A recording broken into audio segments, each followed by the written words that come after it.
Welcome, folks. Welcome to this regular webinar that we conduct with the top management and the top decision makers of the AMCs when there is a new fund offer coming up. And आज हमारे साथ है miss शैली गंग जो Tata mutual fund Tata asset management company की product head है.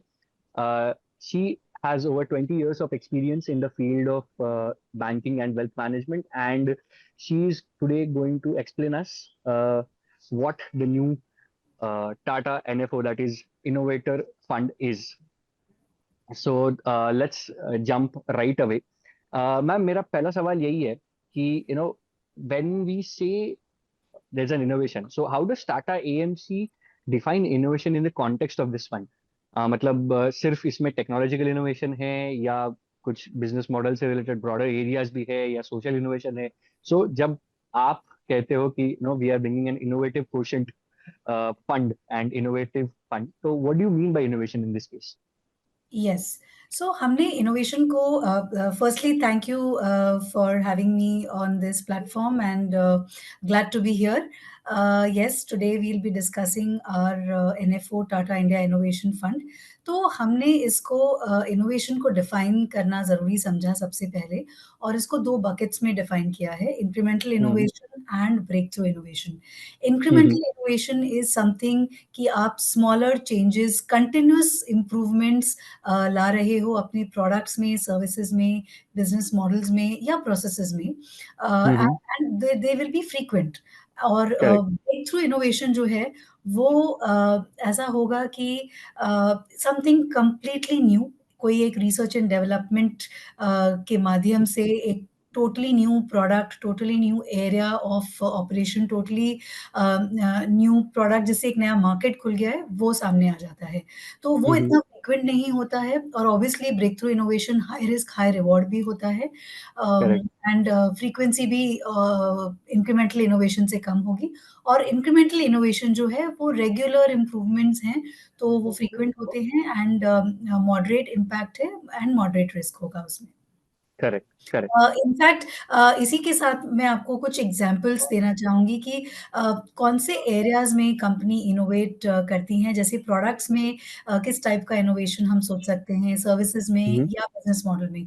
तो आप देखेंगे बिज़नेस मॉडल में जैसे एक ऑटो कंपनी है जिसने शुरुआत की अपनी जर्नी की ट्रैक्टर्स बनाने से, फिर एसयूवीज़ बनाए और फिर टोटली पैसेंजर व्हीकल्स में मूव कर गए. या फिर एक आईटी कंपनी है जिसने यूजुअली आईटी कंपनीज शुरुआत करती हैं या उनका पहला पार्ट ऑफ द पोर्टफोलियो होता है IT services, cloud computing. But उसके बाद वो प्रोडक्ट डिजाइन, डिजिटल इंजीनियरिंग की तरफ जाती हैं, क्योंकि उनके पास ऑलरेडी क्लाइंट्स होते हैं विद लॉन्ग टर्म कॉन्ट्रैक्ट्स, और फिर उन्हीं क्लाइंट्स को वो digital engineering and digital products भी ऑफर करते हैं. ये जो कंपनी है, इस कंपनी ने शुरुआत करी डिजिटल इंजीनियरिंग से, और उनको लगा कि इस आईटी कंपनी को लगा कि ये सीमलेस कॉन्ट्रैक्ट्स और कंटिन्यूअस रेवेन्यूज अगर लाने हैं तो ट्रेडिशनल आईटी सर्विसेज भी ऑफर करना होगा. तो देन फिर वो उस साइड पर मूव कर गए. तो ये बिजनेस मॉडल चेंज है ऑटो साइड पे. या फिर ट्रेडिशनल बजट स्टोर्स होते हैं, जैसे स्टार बाजार से, वेस्ट साइड से, ज़ारा पार्टनरशिप से ज़ूडियो, या फिर यूस्टा एक ब्रांड है जो fast changing fashion brand catering to young people. वो बिजनेस मॉडल हो गया. तो एक स्टार बाजार एक बिजनेस मॉडल हो गया एक साइड स्पेक्ट्रम का, और ज़ूडियो या फिर यूस्टा एक अदर साइड स्पेक्ट्रम का बिजनेस मॉडल हो गया. सिमिलरली अगर आप सर्विसेज में देखेंगे तो एग्जांपल ले सकते हैं ट्रेडिशनल ग्रोसरी स्टोर से कैसे क्विक कॉमर्स अब हमारी ज़िंदगी का हिस्सा बन गया है. एवरी डे 2 बार तो क्विक कॉमर्स सर्विस प्रोवाइडर्स की बेल बजती होगी हर घर में. या फिर आप डायग्नोस्टिक्स को ले लीजिए, पहले हमें टेस्ट कराने जाना होता था, and we had to align to that. अब आपको अपने टेस्ट्स अवेलेबल हैं, booking, home collection centres, reports available है, पेमेंट्स भी ऐप पे कर पाते हैं. आपके पास रिपोर्ट्स भी आ जाती हैं, मेडिसिन भी आप ऑनलाइन ऑर्डर कर सकते हैं after doing video consultation. And तो ये सारा services model change. And last part, quick 1 minute I would like to spend on the product side. Thermal, the change is innovation is solar or renewable में solar. Traditional hmm wagons to Vande Bharat wagons, and जो hmm electric vehicles और भी जगह जो batteries use हो रही हैं, lead acid हम्म battery से अब लिथियम आयन बैटरी पे करेक्ट। आ गए हैं, जो कि ईवीज और बहुत जगह यूज हो रही है। तो ये एक कैनवस है प्रोडक्ट सर्विसेज और बिजनेस मॉडल्स का, जहां इनोवेशन आप देख सकते हैं, और दोनों तरीके का है, इंक्रीमेंटल भी है और ब्रेक थ्रू भी है इस शीट पर। Okay, so I think now we understand what you, I mean, in the sense, Tata AMC looks at innovation in which, in which angle. So now let's just, can you just explain what the Tata, this new fund is, Tata Innovation Fund? What is that? Can you just explain us? Yes. तो जैसे कि मैंने कहा, हम दोनों तरह की companies लेंगे, ब्रेक थ्रू एंड इंक्रीमेंटल, और हमारा यूनिवर्स होगा कुछ 320 कंपनीज का यूनिवर्स बना है, एंड 40 to 45 स्टॉक्स पोर्टफोलियो में होंगे। Mm-hmm, completely bottom up portfolio है with the lens of mm-hmm, innovation. I would like to in fact show you the lens first, how we are planning, कि हम ये mm-hmm, innovation का lens पहले लेंगे, कि ये स्टॉक या ये कंपनी इंक्रीमेंटल इनोवेशन कर रहा है कि ब्रेक थ्रू इनोवेशन कर रहा है।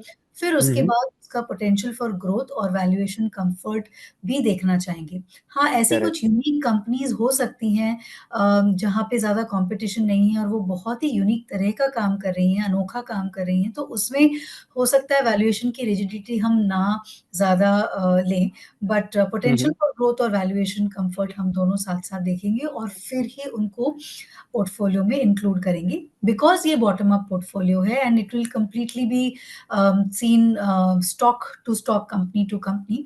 तो जो आपका मार्केट कैप ब्रेकअप है, या फिर आपका जो सेक्टर एलोकेशन है, ये एक रिजल्ट होगा। ये correct, correct, इंसिडेंटल होगा, ये उसका एक रिजल्ट होगा, वो स्टार्टिंग पॉइंट नहीं होगा।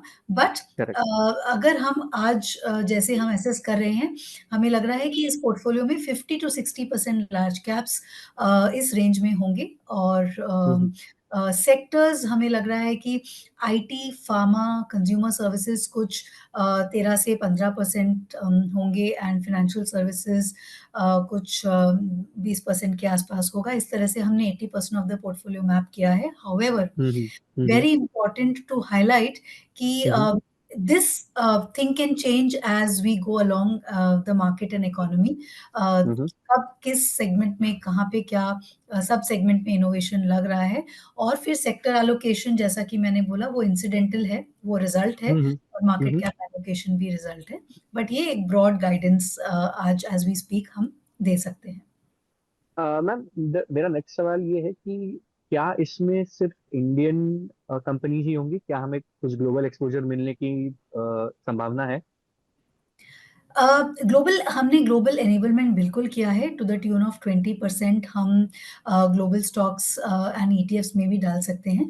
बट फिलहाल ओके, हमारा ऐसा कोई कॉन्क्रीट प्लान नहीं है। अभी हम जब ओके, डिप्लॉय करेंगे, बिकॉज रेगुलेटरीली भी लिमिट्स कुछ सेट थी, और लिमिट्स करेक्ट, एग्जॉस्ट हो गई थी।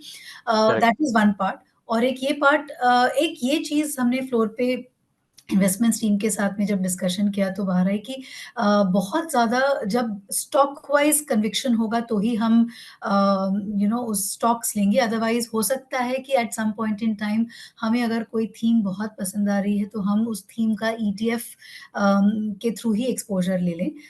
But okay, just to answer your question, enablement है 20%, बट अभी कोई फुल ब्लोन प्लान नहीं है कि हाँ, हम okay, how are we going to fill up that 20% overseas allocation.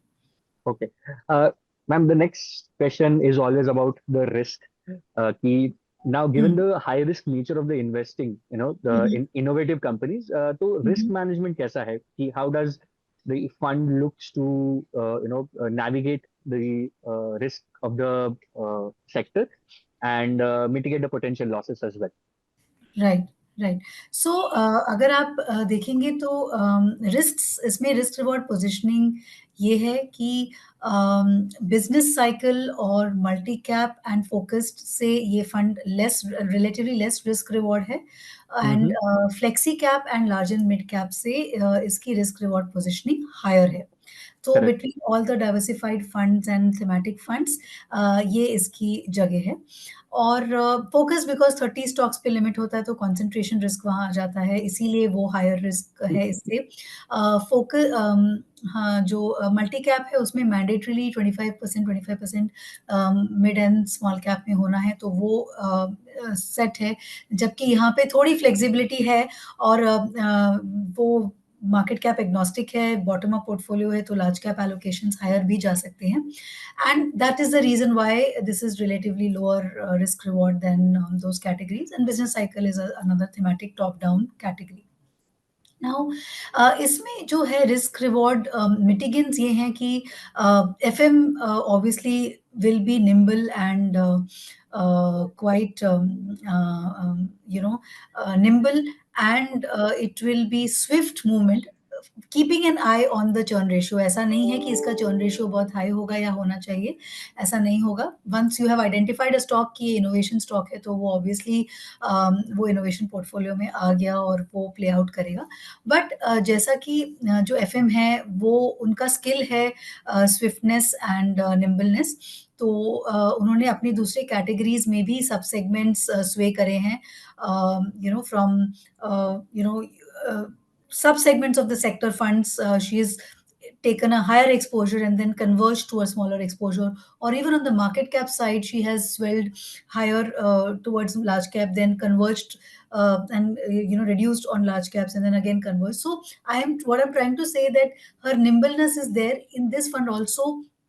That nimbleness would come in अगर कोई high conviction growth stock है, तो Mm-hmm. फिर वहाँ पे पोजीशन बिल्ड करना, एग्रेसिव पोजीशन बिल्ड करने से she will not shy away, she will go ahead and build that position, like she has Correct. in some in her focused funds also, focused fund. And अगर valuation के तौर पर किसी position को trim करना है और कहीं और मूव करना है, तो वो भी किया जाएगा। So that is a kind of this nimbleness and an agility it provides a return, also it propels returns also. At the same time, this is a great risk mitigant as well. So that's how we are planning to navigate through this. Okay.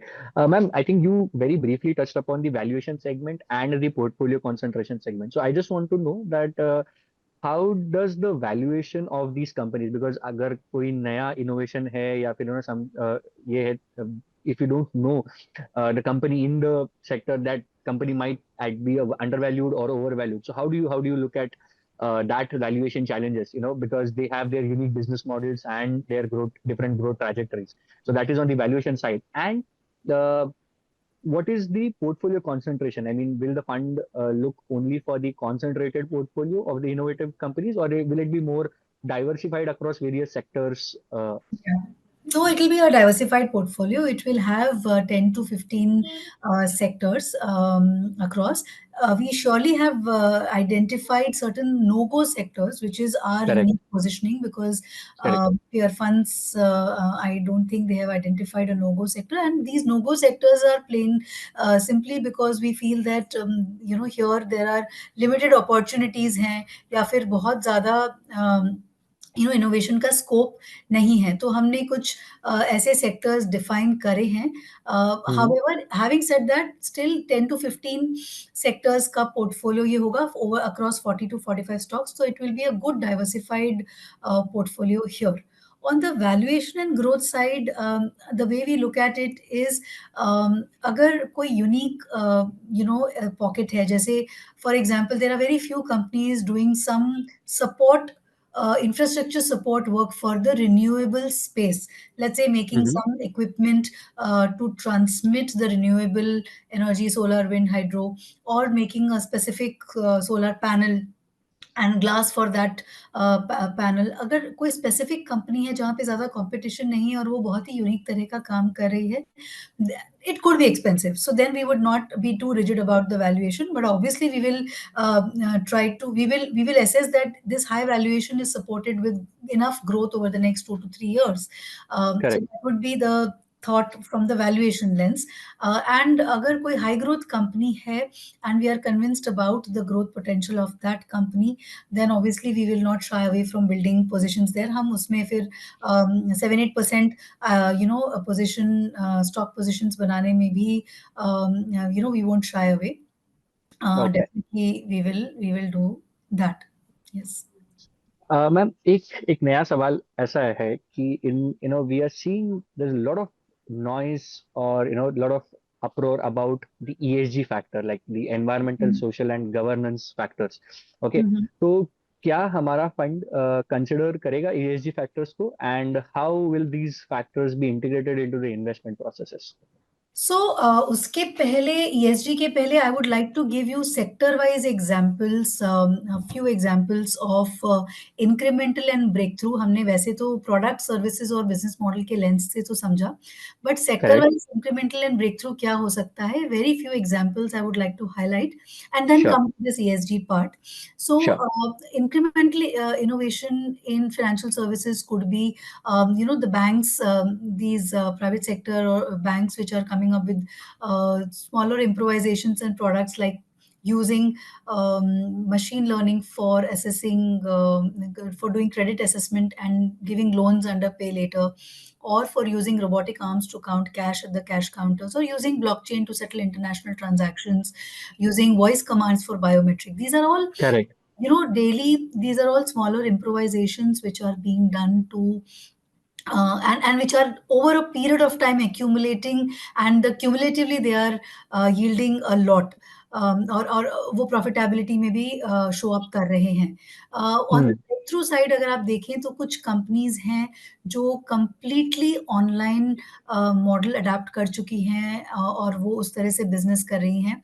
Mm-hmm. And it could be in the brokerage segment, broking segment, it could be on the fintech side, it could be on the totally on the some NBFC who's focusing on a lot on digital experiences and digital way of doing things. तो वो एक breakthrough हो गया, new business model और a new way of doing business. ये हो गया Mm-hmm. financial services. आपका pharma हो जाएगा, जैसे कोई इंजेक्शन लेने की जगह उसी रेमेडी को आप एक ओरल मेडिसिन के ज़रिए अगर दे पाते हैं, तो वो इंक्रीमेंटल इनोवेशन हो गया फार्मा में. बहुत सारी जेनेरिक कंपनीज़ फॉर्मुलेशंस में इनोवेट कर रही हैं इस तरह से, तो वो एक इंक्रीमेंटल इनोवेशन हो गया.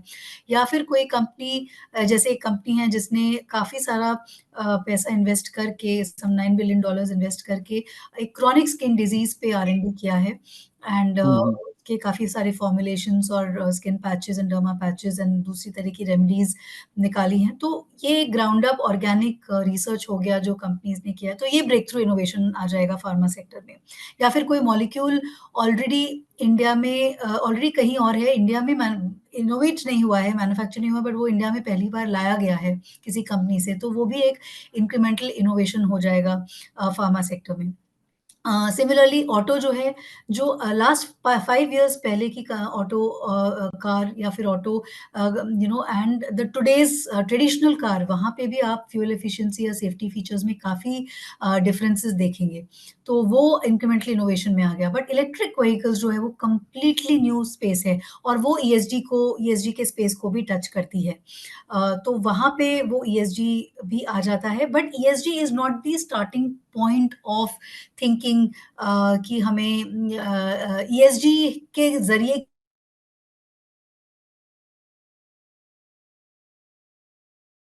और उसका ईएसजी पे इम्पैक्ट हो रहा है, and that is why we are recognising that. या फिर Okay. जो रिन्यूएबल स्पेस है एनर्जी में, Mm-hmm. Mm-hmm. जैसे तो वो उसका पूरा वैल्यू चेन जो है, support system, infrastructure support system, companies supplying equipment for transmission of renewable energy, or Correct. companies which are generating renewable energy themselves, वो पूरा Correct. वैल्यू चेन हो गया. तो वो भी Correct. ईएसजी को इम्पैक्ट करेगा. तो I wanted to Correct. Give an example. Consumer goods में भी एग्जांपल्स हैं. आईटी लास्ट एग्जांपल वो यहाँ पे आपको इस क्वाड्रेंट में दिख नहीं रहा है, बट आईटी में भी जैसे आईटी सर्विसेज हो गया इंक्रीमेंटल, बट जो आपके प्लेटफॉर्म कंपनीज हैं, ओटीटी है, Correct. फूड डिलीवरी है, ट्रैवल पोर्टल्स हैं, वो सारी जो आपकी कंपनीज़ हैं, फिनटेक्स हैं, वो Mm-hmm. सारा जो पार्ट है वो आपका ब्रेक थ्रू इनोवेशन में आ जाएगा आईटी में।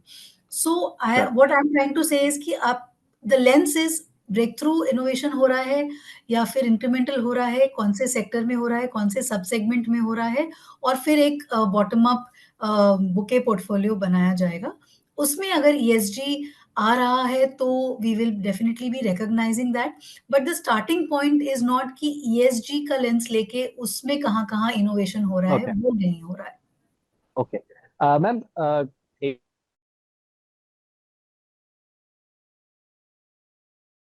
it's an NFO and it's quite exciting India Innovation Fund. बहुत, you explained a lot of different avenues which offers growth and growth potential as well. So why should investors, I mean, what's in there for investors to invest in this fund? सी अगर India में इतना changes हो रहे हैं और finally वो innovation या तो कन्वीनियंस देते हैं या फिर Mm-hmm. ईज़ देते हैं। कन्वीनियंस एंड ईज़ देते ही वो मार्केट खुद एक्सपैंड हो जाता है, नए कंज्यूमर्स ऐड हो जाते हैं। अगर न्यू प्रोडक्ट इनोवेशन है तो नए कंज्यूमर प्रोफाइल्स क्रिएट हो जाते हैं, जैसे ज़ूडियो है या कोई भी है, कोई यंग फैशन ब्रांड को कैटर कर रहा है और फास्ट चेंजिंग है, तो एक नया सेगमेंट ही ओपन हो गया। हमारे इंडिया का GDP and GDP per capita भी ग्रो हो रहा है, तो नए-नए सेगमेंट्स जहाँ स्पेंडिंग हो रही है, वो भी आ रहे हैं बिकॉज़ जैसे जीडीपी एक टियर 1 से टियर 2 लेवल पे जाता है, आप यू विल नॉट ईट मोर और you will not put more soap. Finally आप कहीं और ही जाके स्पेंड करेंगे, आप ऑटो इलेक्ट्रॉनिक्स पे स्पेंड करेंगे, ऑटो में स्पेंड करेंगे, रियल एस्टेट जो आप यू विल बाय, तो हर जगह यहाँ तो उसके जो अंदर के आईओटी है, इंटरनेट ऑफ थिंग्स, वहाँ पे घर में कैसे कनेक्ट हो रहा है या होम सर्विसेज जो डिजिटल सर्विसेज प्रोवाइड हो रही है, होम डिजिटल सर्विसेज वहाँ पे कैसे चेंजेस हो रहे हैं और नए-नए एरियाज़ आते जाते हैं हर जगह। तो अगर नए एरियाज़ आ रहे हैं because of the GDP growing and the GDP per capita growing और and the world is obviously changing and innovation, India भी इनोवेशन में पीछे नहीं है। इंडिया आज तक when you think about India, India is already innovated on UPI, एक Mm, identity layer, फिर पेमेंट्स लेयर, फिर data and commerce layer, that is our true blue innovation. या फिर correct, created COVID vaccine, 2 vaccines in 1 year, which usually takes 8 to 10 years of research and correct, correct, development. या correct. फिर हमने Chandrayaan-3 at a very minimal cost Yeah, yeah, करके absolutely. Launch कर लिया। या quick commerce जैसा हमारे यहाँ पे पेनिट्रेशन है और at the cost which is available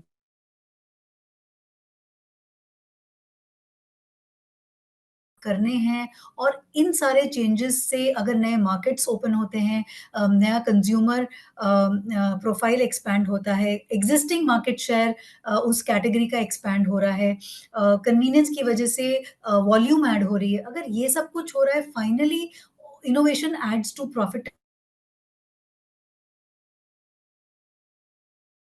consumer को yes it is filed under a thematic fund, it is a theme, but it is a very very broad based India theme of India innovation and across sectors जो innovation हो रहा है उसको capture किया जा रहा है, तो एक इंडियन इन्वेस्टर को या फिर एक फॉरेन इन्वेस्टर को भी इट्स हाई ग्रोथ इकोनॉमी में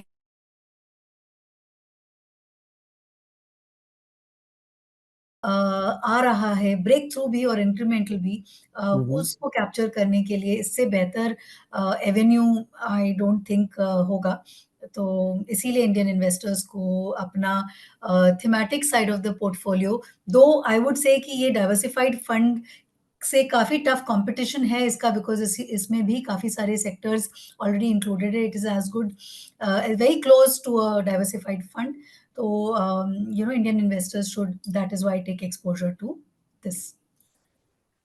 Thank you, ma'am. Thank you so much for coming here and giving us an insight My into pleasure. the Our India, pleasure, totally. yes, India Innovation Fund. Let me tell you, let me tell our viewers that the NFO of the India Innovation Fund opens on 11th of November 2024 and NFO closes on 25th of November 2024. It's an open-ended equity scheme following the innovation theme, and I put all my best wishes and I give all my best wishes to you and your AMC so that the fund gets oversubscribed and opens to a great, great, great response and hope to speak to you soon again, ma'am. Thank you. Thanks so much. And thanks everyone for joining in. Thank Thank you. you. Mutual fund investments are subject to market risks. Read all scheme related documents carefully.